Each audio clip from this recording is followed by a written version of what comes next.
Saudara pengusaha Surya Darmadi adalah pemecah rekor kasus korupsi dengan kerugian paling tinggi di Indonesia sebesar 78 triliun rupiah. Ini adalah nilai total kerugian negara terbesar sepanjang sejarah. Tapi hingga kini keberadaannya masih jadi misteri. Diduga Surya Darmadi berada di Singapura. Bagaimana seharusnya negara bisa membawa Surya Darmadi kembali ke Indonesia? Kita akan sapa pengamat hukum tata negara Universitas Islam Negeri Jakarta, Andi Syafrani. Pak Andi, malam. Selamat malam, Mbak Livia. Selamat malam, pemirsa. Pak Andi, kalau memang ini betul larinya ke Singapura, koreksi saya kalau salah ya. Per Januari lalu kan Indonesia-Singapura ini punya perjanjian ekstradisi. Ini harusnya bisa diterapkan dan membawa pulang Surya Darmadi ke Indonesia untuk diadili ya, betul? Betul, kita sejak tanggal 25 Januari kemarin sudah melakukan perjanjian ekstradisi ya. Dengan perjanjian ekstradisi ini maka kita punya kekuatan hukum untuk bisa menarik para pelaku tindak pidana, tidak hanya korupsi, tapi ada kalau saya tidak salah 31 jenis tindak pidana yang masuk dalam perjanjian itu yang bisa ditarik untuk dikembalikan ke negara kita.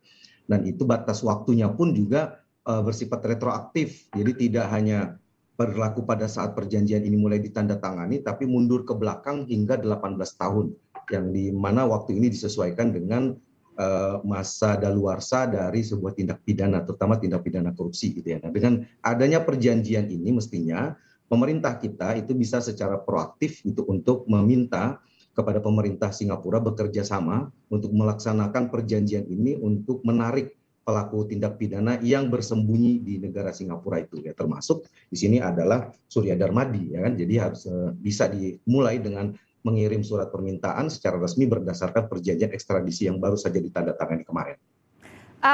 Kalau memang betul yang bersangkutan sekarang berada di Singapura, ini artinya bukan kasus pertama ada tersangka korupsi kita yang lari ke luar negeri. Bagaimana harusnya negara mencegah tersangka kasus korupsi ini lari?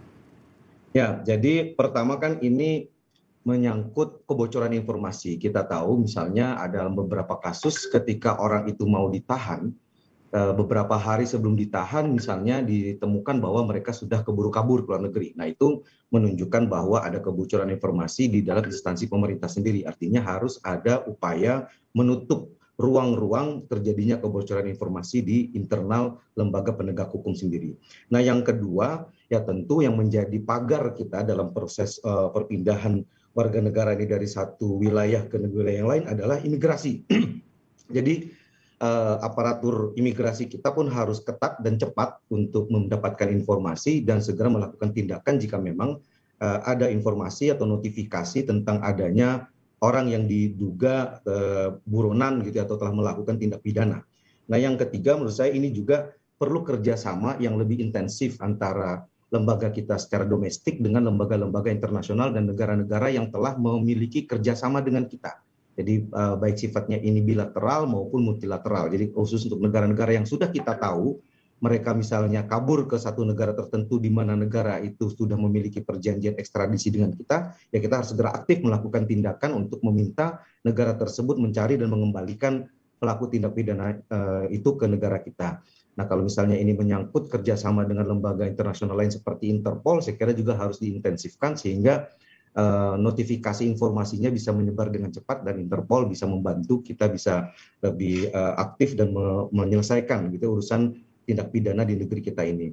Nah, yang terakhir menurut saya juga tentu adalah partisipasi dari warga atau masyarakat. Bagi masyarakat yang mengetahui bahwa ada buronan gitu ya, yang berada di sekitar mereka juga harus diupayakan agar mereka mau membantu penegakan hukum kita ini. Nah, tentu ini membutuhkan kepercayaan yang luar biasa dari masyarakat terhadap lembaga penegakan hukum kita. Oke, kalau kita lihat kasusnya, ini kan kasus dengan nilai total kerugian negara terbesar sepanjang sejarah, 78 triliun rupiah. Akan sangat menyulitkan untuk menelusuri kemana saja aliran dananya, karena ini juga kasusnya kan bukan kasus yang baru-baru saja begitu ya, katakanlah seperti itu. Bagaimana kemudian langkah awal yang harus dilakukan?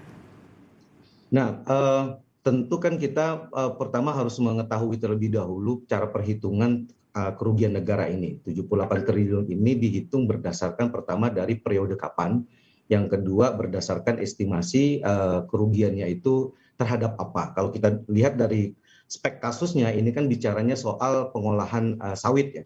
Jadi kemungkinan kerugian itu dibangun berdasarkan estimasi keuntungan yang diperoleh perusahaan selama mengelola dan memproduksi sawit di lahan yang tidak memiliki izin sama sekali. Dan kemudian juga tidak memberikan kesempatan kepada masyarakat untuk memiliki kemitraan di perusahaan tersebut sebanyak 20%.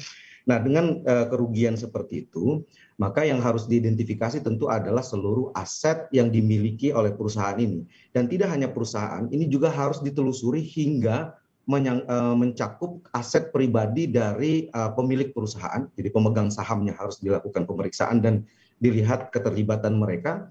Kalau memang mereka diduga adalah pihak yang ikut turut serta dalam perbuatan pidana ini dan mengetahuinya, maka aset pribadi mereka pun semestinya juga ditarik oleh negara. Kemudian yang kedua ya direksi dan tentu komisaris. Jadi aset-aset ini semua harus dikumpulkan dan dihitung untuk mengekuvalensi kerugian negara yang kita alami. Baik, terima kasih telah bergabung bersama kami pengamat hukum tata negara Universitas Islam Negeri Jakarta Andi Syafrani di Sapa Indonesia Malam.